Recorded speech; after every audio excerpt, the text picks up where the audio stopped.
আসসালামু আলাইকুম। Welcome back to my channel France blogger Rekha. আজকে আমি এখান থেকে শুরু করছি চিতল পিঠা দিয়ে। প্রথমে চালটা ভিজাই, 2 গ্লাস চাল আর অল্প একটু সিদ্ধ চাল দিলে পিঠাটা খুব সুন্দর হয়।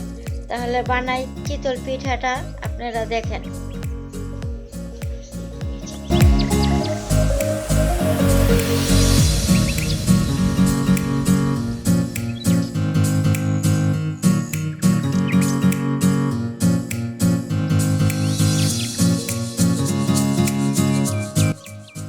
3 ঘন্টা ভিজানোর পর আমি চালটাকে ব্লেন্ডার করে নিয়েছি।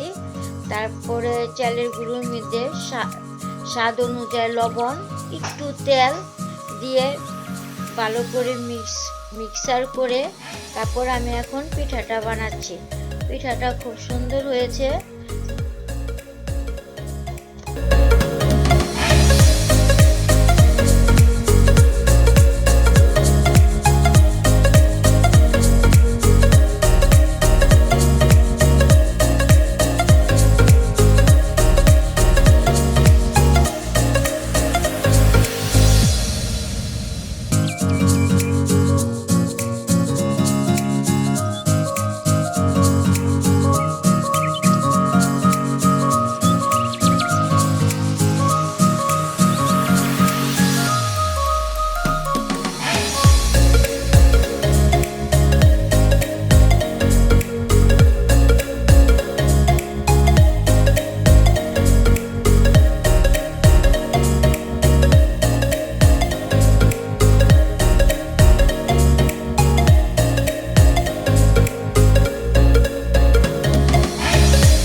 আমি দুপুরের জন্য রান্না করছি মুরগির মাংস, বেগুন ভাজা, মিষ্টি কদু, চিংড়ি মাছ দিয়ে।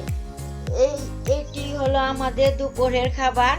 তাহলে দুপুরের খাবারটা দিয়েই আমি শেষ করছি আমার ভিডিওটা যদি ভালো লেগে থাকে তাহলে সাবস্ক্রাইব করবেন, লাইক দিবেন, কমেন্ট করবেন এবং আপনাদের বন্ধু বান্ধবীর সাথে শেয়ার করবেন।